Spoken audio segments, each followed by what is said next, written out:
Hello students, welcome you all to my channel study with Rachna Verma.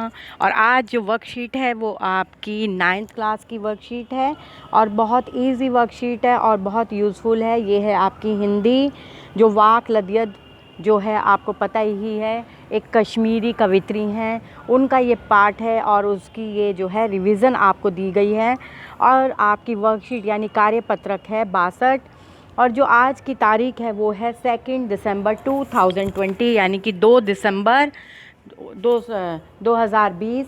चलिए देखते हैं। पिछले कार्यपत्रकों में हमने जाना कि कश्मीरी भाषा की लोकप्रिय संत कवित्री लदियद की काव्य शैली को वाक कहा जाता है। जैसे कि आपको पता है, जो उनकी काव्य शैली है उसको वाक कहा जाता है। और ये जो है, जो यहाँ से ये गद्यांश लिया गया है वो है जो कश्मीरी भाषा की लोकप्रिय संत कवित्री लदियद। उन्होंने अपने वाकों के माध्यम से उस समय समाज में व्याप्त धार्मिक आडंबरों को खुलकर विरोध किया है और कवित्री ने मनुष्य द्वारा ईश्वर की प्राप्ति के लिए किए जाने प्रयासों पर कड़ा प्रहार किया है। मतलब यहाँ पे कवित्री कहती हैं कि अगर आपको ईश्वर की प्राप्ति करनी है तो आपको सारे आडंबरों को जो है दूर करना होगा, तभी आप जो है ईश्वर की प्राप्ति कर सकते हैं। चलिए देखते हैं। वर्कशीट में मैं आपके लिए पढ़ देती हूँ जो इनका गद्यांश दिया हुआ है। थल थल में बसता है शिव ही, भेद न कर क्या हिंदू मुसलमान, ज्ञानी है तो स्वयं को जान, यही है साहिब से पहचान। यहाँ पे जो हमारी कश्मीरी कवित्री हैं वो ये कह रही हैं, कवित्री जो हैं वो ये कह रही हैं कि थल थल का मतलब है कण कण। तो कण कण में जो है परमात्मा बसते हैं, हमें कोई भेदभाव नहीं करना है। जब कण कण में ईश्वर बसते हैं तो किस लिए भेदभाव करना है, क्योंकि ना हिंदू है ना कोई मुसलमान है, हम सब एक हैं। तो अगर तुम अपने आप को ज्ञानी मानते हो तो सबसे पहले आडंबरों और भेदभाव को छोड़ो, तभी तुम ईश्वर की सच्ची मतलब ईश्वर को जो पाना है उसी को पा पाओगे। यही है साहिब से पहचान। साहिब यहाँ पे ईश्वर से संबंधित है, तभी आप जो है ईश्वर की प्राप्ति कर सकते हैं। चलिए देख लेते हैं भावार्थ में क्या है। अपनी इन पंक्तियों में कवित्री हमें भेदभाव, हिंदू मुस्लिम इत्यादि समाज से व्याप्त बुराइयों का बहिष्कार करने का संदेश दे रही हैं। उनके अनुसार शिव हर जगह बसा हुआ है, चाहे वो जल हो या आकाश या फिर धरती हो या प्राणी, यहाँ तक कि हमें अंदर जो है ईश्वर, हमारे अंदर भी ईश्वर बसा हुआ है। वह किसी व्यक्ति को ऊंच नीच भेदभाव की दृष्टि से नहीं देखता, बल्कि वह हिंदू मुसलमान को भी एक ही नज़र से देखता है। उनके अनुसार ईश्वर की प्राप्ति के लिए सबसे पहले हमें आत्मज्ञान का प्राप्त होना जरूरी है। तो यहाँ पर कवित्री ये कह रही हैं कि भेदभाव, जो हम भेदभाव करते रहते हैं धर्मों के आधार पर, जो है हम जो इतना ज़्यादा भेदभाव करते हैं उसे हमें छोड़ना होगा, इन बुराइयों को छोड़ना होगा और जो है एक ही ईश्वर में हमें ध्यान लगाना है, क्योंकि ईश्वर एक ही है। जब हम सब बच्चे एक ही ईश्वर के, तो ईश्वर भी एक ही है और तभी हम जो है आत्मज्ञान प्राप्त कर सकते हैं। चाहे जल हो, आकाश हो, धरती हो, प्राणी हो, मतलब जल, आकाश, धरती, प्राणी, जितने भी, मतलब जो भी इस धरती पर बसा हुआ है वो सब ईश्वर के द्वारा ही बसाया हुआ है। और जो व्यक्ति ऊंच नीच या भेदभाव को की दृष्टि से नहीं देखता, वो हिंदू मुसलमान को एक ही नज़र से देखता है। बिल्कुल, जब आप धरती पर एक जैसे पैदा हुए हैं, हमें जो मृत्यु है एक जैसी ही मिलेगी। तो जो इन भेदभावों को छोड़ देता है फिर वो ही जो है सच्चा ज्ञान प्राप्त करता है, क्योंकि इससे ही ईश्वर को प्राप्त करा जा सकता है। कैसे प्राप्त किया जा सकता है, यानी आत्मज्ञान की प्राप्ति के बाद ही आप ईश्वर को प्राप्त कर सकते हैं। ईश्वर स्वयं हमारे अंदर आत्म रूप में बसे हुए हैं। हमारे अंदर जो ईश्वर बसे हुए हैं वो आत्म रूप में बसे हुए हैं। इसलिए जो है कवित्री ज्ञानी पुरुषों से कह रही है कि अगर तुम ज्ञानी हो तो स्वयं को पहचानो, क्योंकि आत्मज्ञान ही एकमात्र उपाय है जिससे हम परमात्मा को समझ सकते हैं और उन्हें पहचान सकते हैं।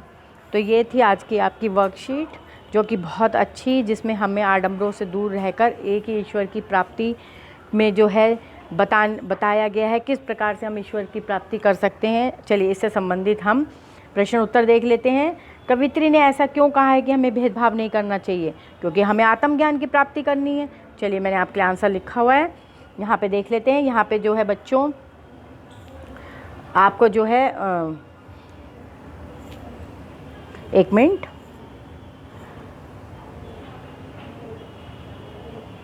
यहाँ पे आपको जो है कवित्री की स्पेलिंग थोड़ी ठीक करनी होगी क्योंकि ये टाइपिंग मिस्टेक है।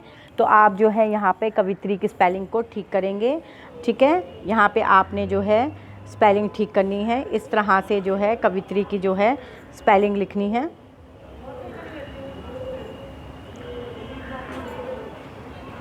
सॉरी, आपने जो है इस तरह से लिखना है।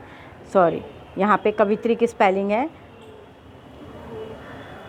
इस तरह से कवित्री की स्पेलिंग लिखनी है क्योंकि ये टाइपिंग मिस्टेक है, ठीक है। तो कवित्री ने ऐसा इसलिए कहा है क्योंकि हम सब ईश्वर की देन है और हमें आपस में भेदभाव नहीं करना चाहिए। प्रश्न नंबर दूसरा देख लेते हैं। प्रश्न नंबर दूसरा है, कवित्री के अनुसार ईश्वर से मिलने का क्या रास्ता है?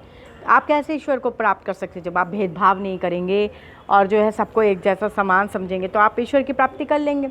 तो इस कवित्री के अनुसार आडंबरों को छोड़कर आत्मज्ञान ही ईश्वर प्राप्ति का एकमात्र रास्ता है। चलिए नेक्स्ट देख लेते हैं। आपका तीसरा है, ज्ञानी से कवित्री का क्या अभिप्राय है? यानी ज्ञानी, इसमें आपने याद होगा जो उन्होंने गद्यांश दिया है उसमें ज्ञानी वर्ड का इस्तेमाल हुआ है, शब्द का इस्तेमाल हुआ है। तो ज्ञानी वही व्यक्ति है जो भेदभाव को छोड़कर ईश्वर की प्राप्ति के लिए जो है सबको एक समान समझता है। तो ये आपका यहाँ पे आंसर मैंने लिखा हुआ है, देख लेते हैं। ज्ञानी व्यक्ति वही है जो सारे भेदभाव छोड़कर सबको एक समान समझता है और ईश्वर को एक ही मानता है। चलिए आगे देखते हैं।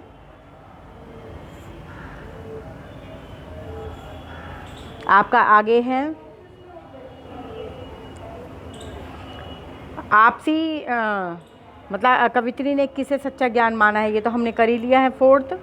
तो यहाँ पे हमारा फोर्थ हो गया कि आत्मज्ञान को ही कवित्री ने सच्चा ज्ञान माना है। अब फिफ्थ देख लेते हैं, फिफ्थ और लास्ट, कि आपसी भेदभाव मिटाने के लिए आप क्या क्या सुझाव देंगे? मतलब जो हम भेदभाव कई लोग करते हैं उसे मिटाना है तो क्या सुझाव देंगे आप? तो यहाँ पर आपका आंसर है कि सभी लोगों को भेदभाव भूलकर एक समान समझना चाहिए। एक ही ईश्वर है और सब उसकी देन है, इसलिए हम सब एक हैं। विभिन्न प्रकार के आडंबर और भेदभाव को छोड़कर एक ही ईश्वर में लीन होना चाहिए। हमारे देश में विभिन्न संस्कृति होने के बाद भी हम सब एक साथ मिलकर सारे त्यौहार मनाते हैं, इसलिए हम सब एक हैं। तो ये बच्चों आप पॉइंट्स में लिख सकते हैं। ये पहला पॉइंट है, ये आपका दूसरा, ये थर्ड है, ये आपका फोर्थ पॉइंट है।